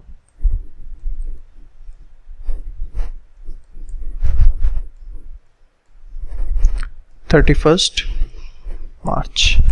ठीक है। Record journal entries for financial year 17-18। अब देखो जरा, सबसे पहले 2017 की कहानी आती है। 17-18, 1 अप्रैल 2017 से लेके 31 मार्च 2018 तक। अब देखें, इसके अंदर इंटरेस्ट पेबल है कब कब, 30 जून को और 31 दिसंबर को। सबसे पहले 30 जून को देखिए, 30 जून को, अब वही अगेन, इससे पहले क्या आया होगा लास्ट इंटरेस्ट, 31 दिसंबर को। इसको हमने interest accrued but not due 16-17 में ही रिकॉर्ड कर दिया होगा। अभी हम 17-18 की बात कर रहे हैं, तो interest on debenture debit 1 lakh and ये कितना आएगा, 25,000। Interest accrued but not due debit 25,000 to debenture holder 50,000, और उसके बाद debenture holder to bank 50,000। Hopefully आपको ये मेरी बात समझ में आ रही हो। ये ऑलरेडी हम पिछले साल इंटरेस्ट एक्रूड रिकॉर्ड कर चुके होंगे, ये हमारी असम्पशन है। ऑब्वियसली क्या होगा, इंटरेस्ट ऑन डिबेंचर, ये 3 महीने का जो एक्सपेंस है, ठीक है, ये कैसे निकाला मैंने, 10 लाख का 10% फॉर 3 मंथ्स, ठीक है, और ये आपका ऑलरेडी पहले इस 3 महीने का जो बुक्स में दिख रहा होगा, बट नॉट ड्यू, और ये मैंने एक्सपेंस बुक किया, ठीक है। फिर 31 दिसंबर को, उसमें तो कोई दिक्कत नहीं है, पूरे 6 महीने का इंटरेस्ट आएगा, 30 जून से 31 दिसंबर का। तो interest on debenture debit to debenture holder, फिर डिवेंचर होल्डर टू बैंक, कितना, 50, 50, 50। फिर दोबारा से 31 मार्च को।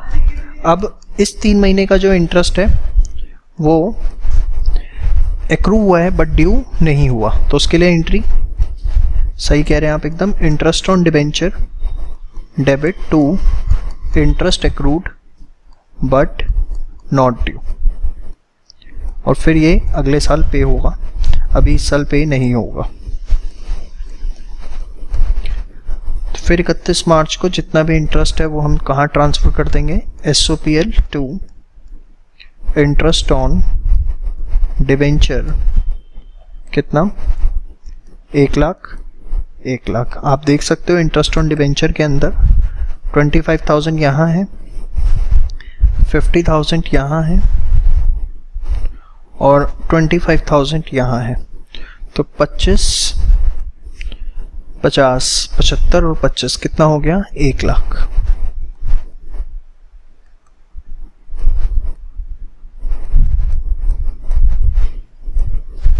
समझ में आई बात?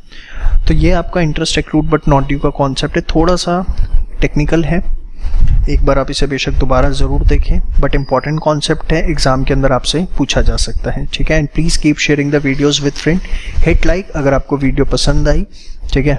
और गूगल पे जाके आपको पता है ग्रूमिंग एजुकेशन एकेडमी को रेट करना ना भूलें। Thank you so much. Hello friends, now we are going to start with issue of debentures as collateral security। सबसे पहले हमें ये समझना है कि कोलैटरल सिक्योरिटी का मतलब क्या होता है।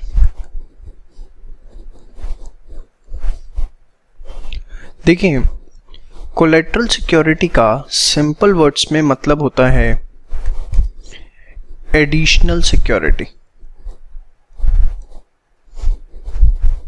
अब एडिशनल सिक्योरिटी क्या है, ध्यान से समझिए।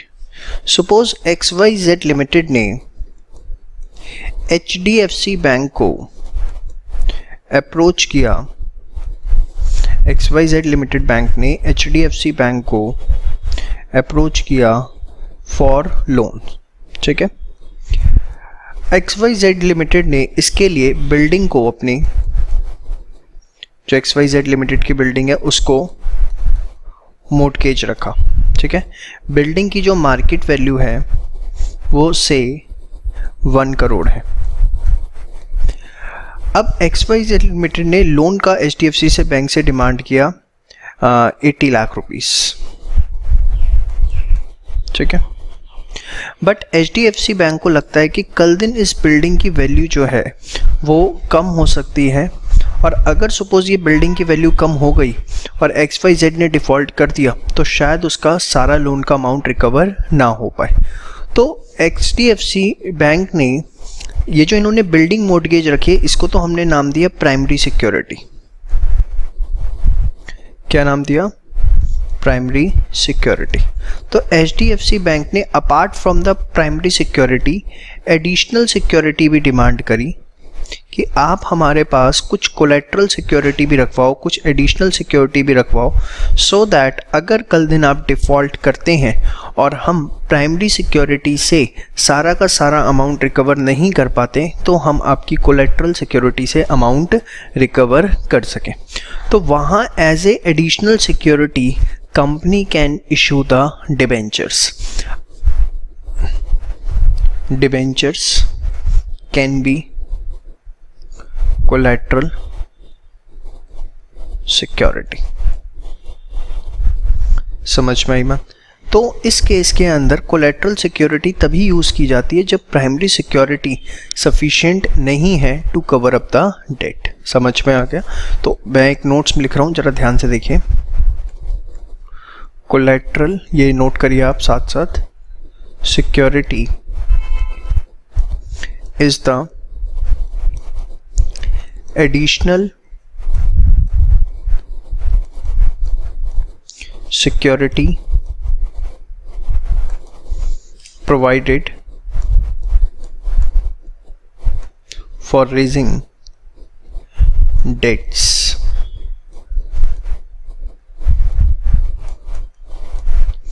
It is used only when primary security is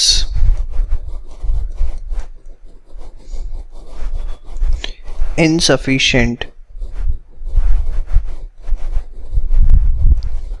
to cover up debts, ठीक है। और सेकंड चीज, company can issue debentures as collateral security। Company जो है डिबेंचर्स को एज कोलेटरल सिक्योरिटी इशू कर सकती है।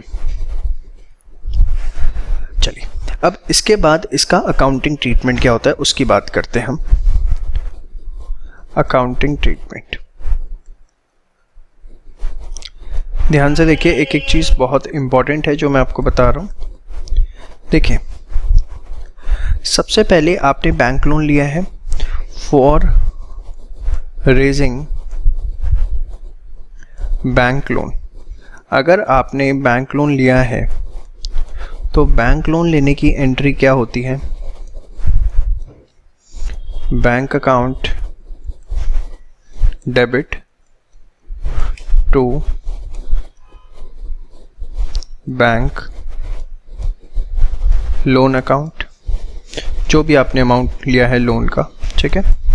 अब इसके बाद issue of debenture as collateral security, इसका क्या ट्रीटमेंट होगा? देखिए, इसकी ट्रीटमेंट हमारे पास दो है। मेथड 1, हम उसकी कोई भी एंट्री ना करें, और बट कॉमन है, अगर हम कोई चीज़ ऐसे सिक्योरिटी रखते हैं तो हम उसकी कोई एंट्री भी नहीं करते। हमने लोन लिया उसकी तो एंट्री करते हैं, बट आपने बिल्डिंग मॉर्टगेज करी या कुछ भी करा तो हम उसके कोई एंट्री रिकॉर्ड नहीं करते, सिर्फ उसको नोट्स टू अकाउंट्स में एक्सप्लेन करते हैं। तो मेथड 1 है कि आप जो आपने डिबेंचर्स एज कोलेट्रल दिए उसकी कोई एंट्री ना करें। Method 2, record the journal for issuing debentures as collateral, और वो एंट्री क्या होगी? Debenture suspense account debit to debenture account. जितने के आपने डिबेंचर इशू किए हैं उसके लिए आपने कर दिया डिबेंचर सस्पेंस टू डिबेंचर। देखिए, जस्ट एक फेक एंट्री है, मतलब एज सच तो कायदे से हम कुछ भी सिक्योरिटी प्रोवाइड करते हैं उसकी एंट्री नहीं होती, बट फिर भी still you want to show, तो आपने डिबेंचर इशू किया इसलिए आपने डिबेंचर को क्रेडिट कर दिया। बट आप देखो ऊपर क्या लिखा हुआ है, debenture suspense, it's a suspense, मतलब there is no reason that why we are debiting, just we are debiting it, क्योंकि हमें डुअल एस्पेक्ट कॉन्सेप्ट फॉलो करना है। समझ में आई बात? तो मेथड 1 की हम कोलेट्रल की एंट्री ना करें, और मेथड 2 अगर करते हैं तो डिबेंचर सस्पेंस टू डिबेंचर। अब इसे कैसे बैलेंस शीट में प्रेजेंट किया जाता है और कैसे इसके ऊपर क्वेश्चन आ सकता है वो मैं आपके साथ डिस्कस करता हूँ। ध्यान से देखिए, सपोज आपको क्वेश्चन दिया XYZ limited took a bank loan of rupees 50 lakh and mortgaged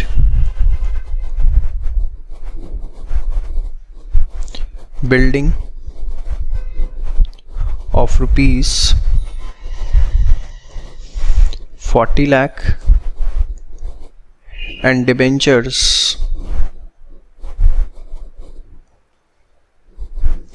as collateral security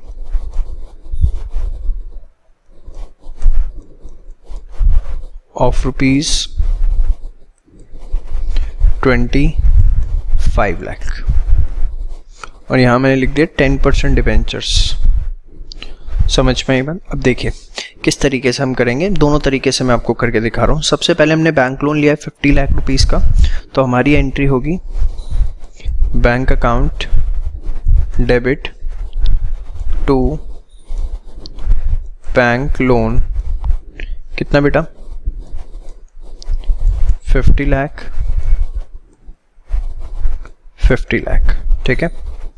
अब मेथड 1 जो आपने कोलेट्रल इशू किया उसकी कोई एंट्री नहीं करेंगे, बट उसे किस तरीके से बैलेंस शीट में प्रेजेंट करना है वो देखिए। स्टार्ट करते हैं बैलेंस शीट। अब इसकी कैसे बैलेंस शीट में हम इसे प्रेजेंट करेंगे? Balance sheet of XYZ limited as at जो भी डेट है, और साथ में आप जरूर लिखेंगे एन एक्सट्रैक्ट। एन एक्सट्रैक्ट किस लिए लिखना है? एन एक्सट्रैक्ट इसलिए क्योंकि हम पूरी बैलेंस शीट नहीं बना रहे, उसका एक पार्ट बना रहे। अब देखिए कहाँ पर किस तरीके से कौन सी आइटम हमें शो करनी है।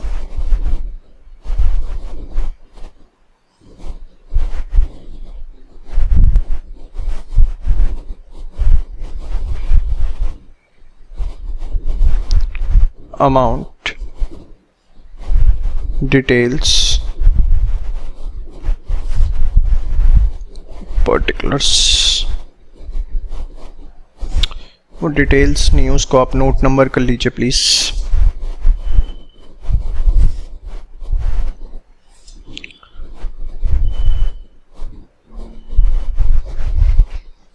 ध्यान से देखिए, सबसे पहले हम क्या लिखते हैं, इक्विटी एंड लायबिलिटीज, वही मैंने यहां पर लिखा equity and liabilities. Equity and liabilities में सबसे पहले हमारा आता है शेयर होल्डर्स फंड। ये सब चीज़ें आपको बेसिक हैं जो लिखनी ही लिखनी है, आप इसको कट नहीं करेंगे। Share holders fund. सेकंड हम क्या लिखते हैं, नॉन करंट लायबिलिटी, यस और नो। अब इसके अंदर हमारा सबसे पहला कंपोनेंट आता है लॉन्ग टर्म बोरोइंग्स। उस लॉन्ग टर्म बोरोइंग्स के अंदर नोट नंबर 1 आपने बनाया और जो भी आपका बैंक लोन का अमाउंट है दैट इज ₹50 लाख, वो आपने उसके अंदर लिख दिया। अब आपने यहाँ पर लिखा अपना note number 1 long term borrowings. पूरा आपको करके दिखाना पड़ेगा, कोई शॉर्टकट इसके अंदर आपका नहीं चलने वाला। लॉन्ग टर्म बोरोइंग्स, इसके अंदर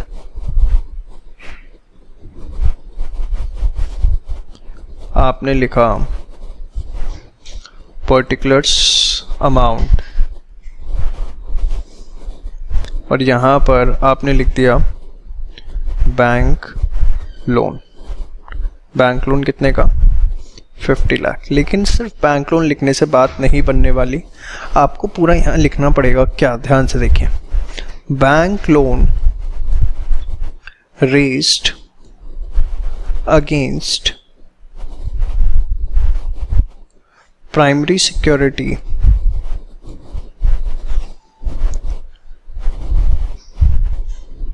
of market value ₹40 lakh and additional security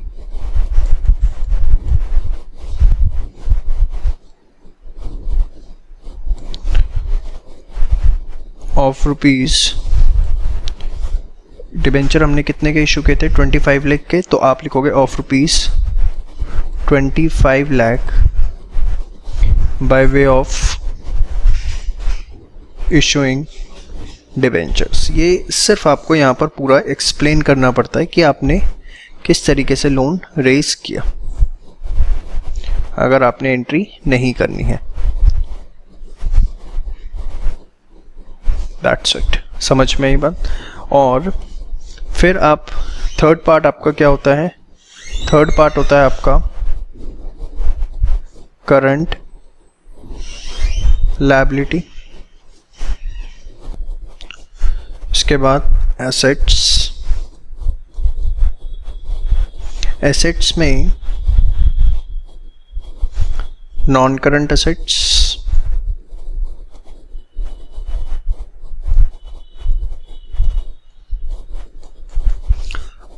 इसके अंदर कोई अमाउंट नहीं है तो आप इसे ऐसे क्रॉस डाल दीजिए। नॉन करंट एसेट्स जो भी what ever the amount is, कुछ नहीं है। और फिर करंट एसेट्स में आपने लिखा बैंक कितना, 50 लाख। इस तरीके से ही आपको पूरा का पूरा कंप्लीट करना है। यहाँ पर टोटल में गलती से भी अमाउंट मत लिख देना, सिर्फ 2 लाइनें डाल के आपको छोड़ना है, कहीं आप अमाउंट लिख दो, क्योंकि यहाँ पर अभी कोई अमाउंट नहीं है। तो इस तरीके से मेथड 1 में हमें करना है। हमने सिंपल एंट्री करी, बैलेंस शीट प्रेजेंट करी और बैलेंस शीट में एक हमारा नोट्स 2 बना जिसके अंदर हमें ये सारी चीज़ें लिख कर आनी है। ठीक है, आप ये पहले मेथड 1 पूरा का पूरा नोट डाउन करिए। मेथड 1 कौन सा है, जिसमें हमने कोई एंट्री नहीं करी है। ठीक है,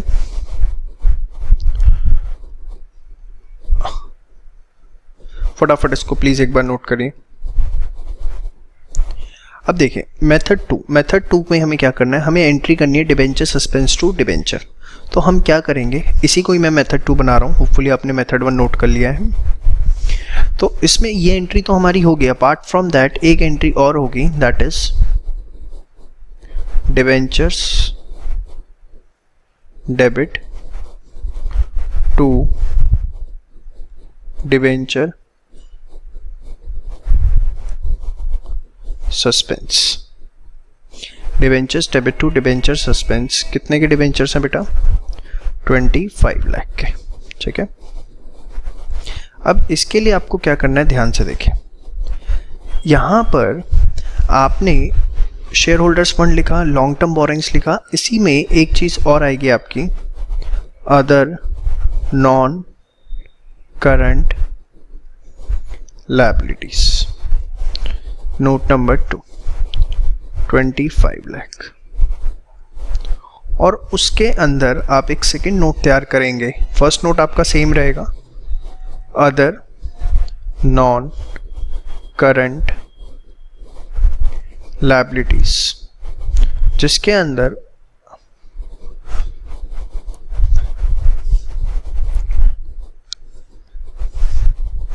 आप शो करेंगे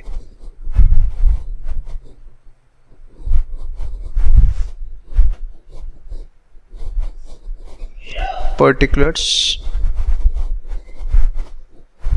अमाउंट। यहां पर आपने लिखा डिबेंचर्स कितने के हैं हमारे, 25 लाख, और यहां आपने लिख दिया बीइंग, सॉरी नरेशन लिख रहा हूं, आपने लिख दिया debentures are issued as collateral security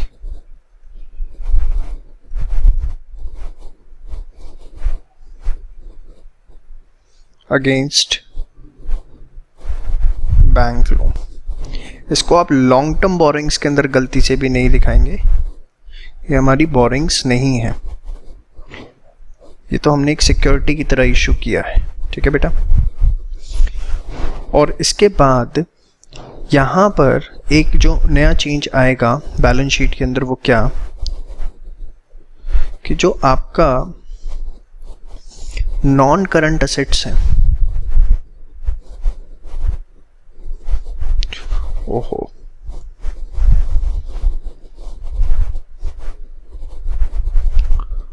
assets non current assets, तो इस नॉन करंट असेट्स के अंदर आप under the head other non current assets, note number 3, 25 lakh, आप क्या करेंगे, वो दिखाएंगे debenture suspense account, note number 3, other non current assets.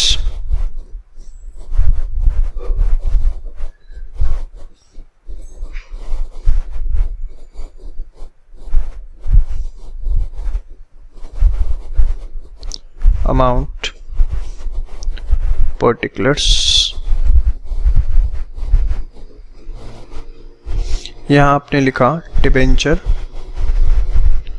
Suspense, और डिबेंचर सस्पेंस आपका कितने से आ गया, 25 लाख रुपीस से।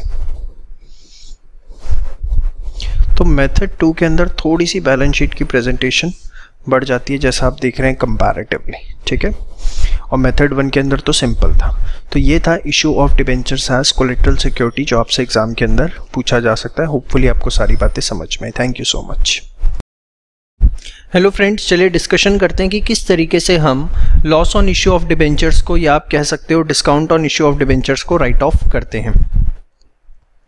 देखिए हमें पता है loss on issue of debenture या discount on issue of debenture जो है वो डेबिट होता है at the time of issue of debentures. Write of करने का मतलब है कि उसे बुक्स ऑफ अकाउंट से किस तरीके से ख़त्म किया जाए, या दूसरे वर्ड्स में बोलूँ उसे क्रेडिट करके हमें वाइप आउट करना है।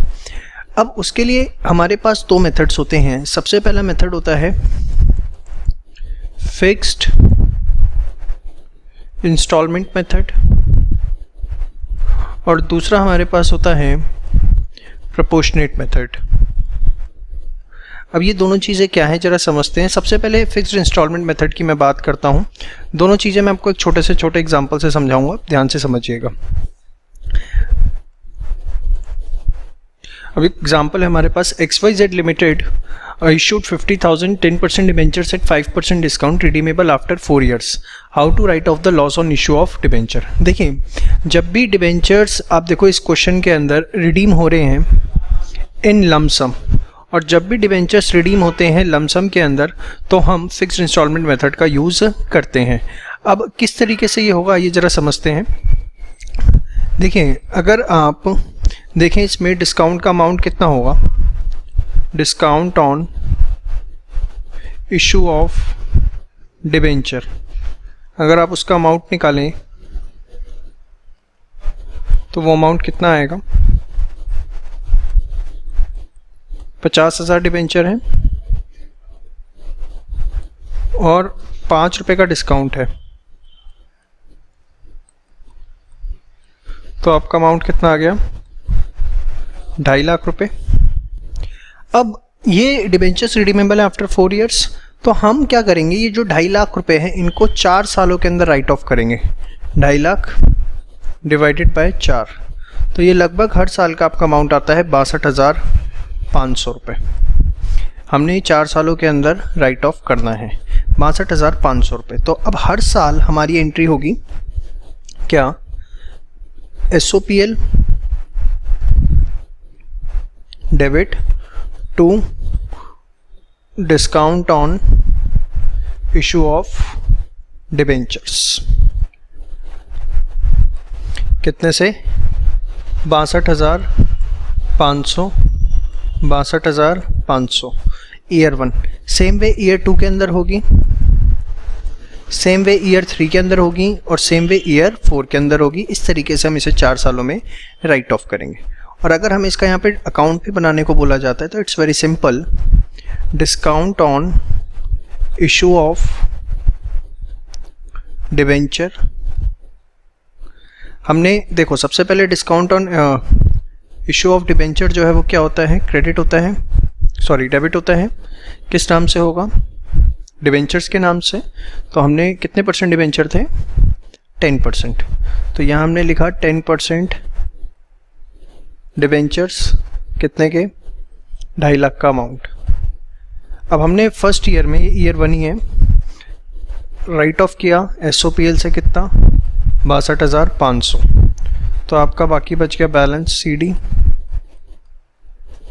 1,87,500। फिर ईयर 2 के अंदर बैलेंस BD 187,500, SOPL से हमने राइट ऑफ किया 62,500, तो आपका बैलेंस CD बच गया 1,25,000। फिर ईयर 3 के अंदर ये CD आपका बैलेंस BD बना कितना, 1,25,000। सोन हमारा अकाउंट चलता रहेगा। SOPL से हमने राइट ऑफ किया 62,500, तो बैलेंस CD 62,500। और फिर लास्ट ईयर हमारा ईयर 4 बैलेंस BD 62,500, जिसे हमने SOPL से राइट ऑफ किया 62,500। तो ये हमारा discount on issue of debenture का अकाउंट। कौन सा मेथड किया आपने, फिक्स्ड इंस्टॉलमेंट मेथड। और कब लगाना है, जब लमसम में रिडीमेबल है, एक ही बार में रिडीमेबल है। प्रोपोर्शनेट मेथड की अब हम बात करते हैं। देखिए प्रोपोर्शनेट मेथड के लिए सबसे पहली चीज कब लगता है, प्रोपोर्शनेट मेथड हमारा यूज होता है जब हमारे जो डिबेंचर्स हैं वो रिडीमेबल हैं by way of drawings of lots. इस मेथड से अगर डिबेंचर्स हमारे रिडीम हो रहे हैं तो हमें प्रोपोर्शनेट मेथड लगाना है, और इसके अंदर हम राइट ऑफ करते हैं इन द रेशियो ऑफ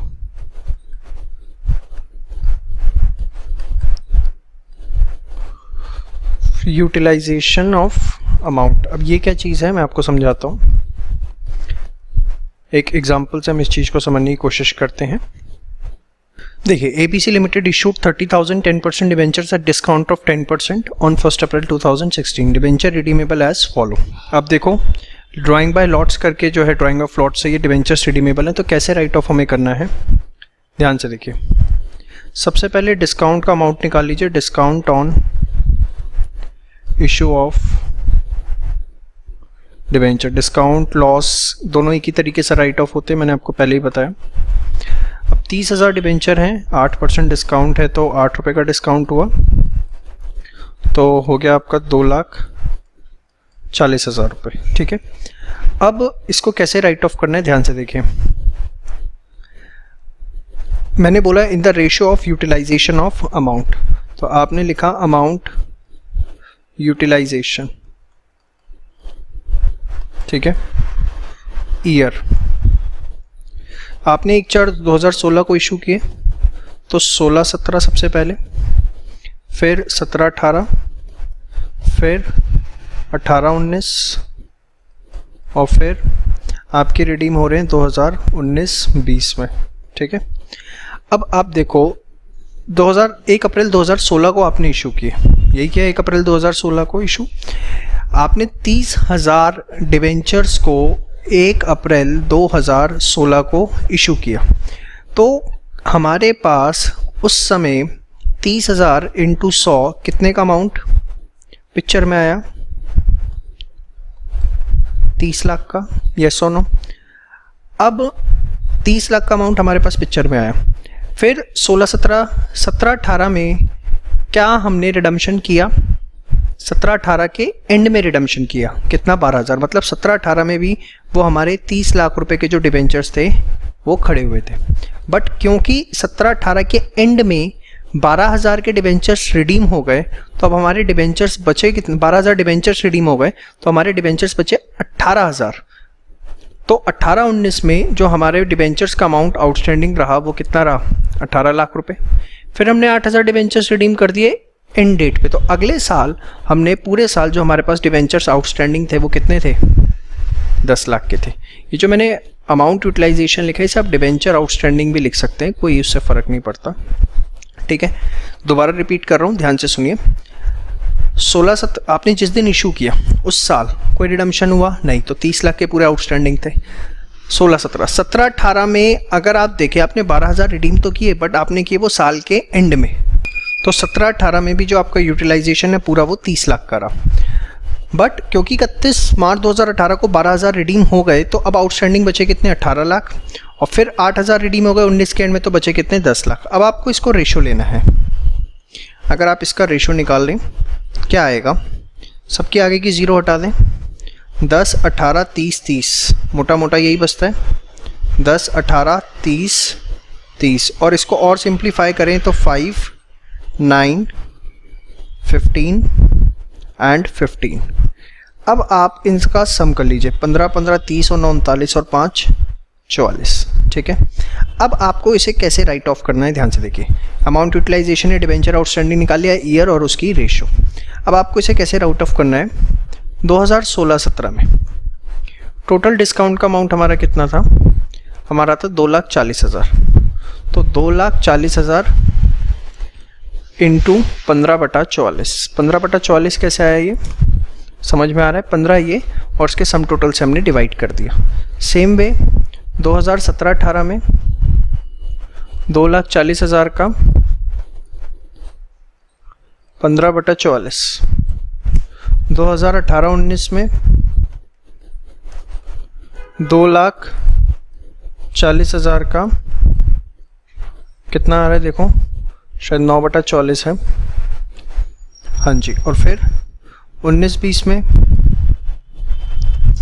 2,40,000 का 5/44, ठीक है। 240 डिवाइडेड बाय 44। अब ये सारे अमाउंट हम निकाल लेते हैं।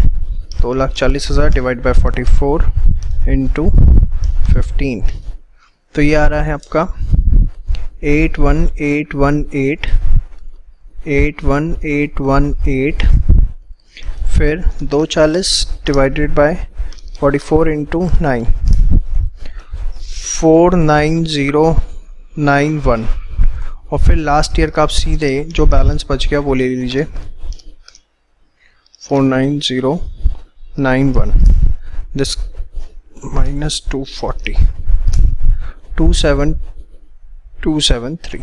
तो हर साल आपको इतना इतना राइट ऑफ करना है। पहले साल की एंट्री क्या होगी 16-17 की, वही SOPL debit to discount on issue of debenture, कितना 81,818, और ऐसे ही फिर हम सारे सालों की एक एक करके एंट्रीज करना शुरू। तो आपकी रेस्ट ऑफ द ईयर्स की सारी एंट्री। अब इसके बाद हम इसका अकाउंट बनाएंगे। तो अकाउंट जब बनेगा,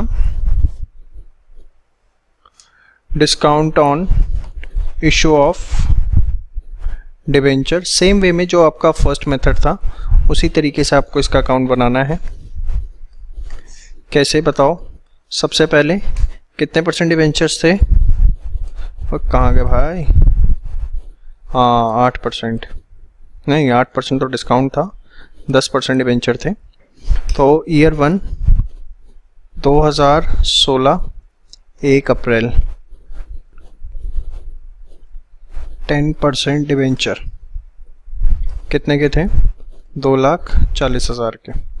फिर आपने 2017 31 मार्च को SOPL से राइट ऑफ किया, कितना अमाउंट था बताओ? 81,818। तो आपका फिर 31 मार्च को क्या बचा? बैलेंस CD, ठीक है। फिर ये जो CD है क्या बन जाएगा? 2017 1 अप्रैल को बैलेंस BD। फिर आपने क्या किया?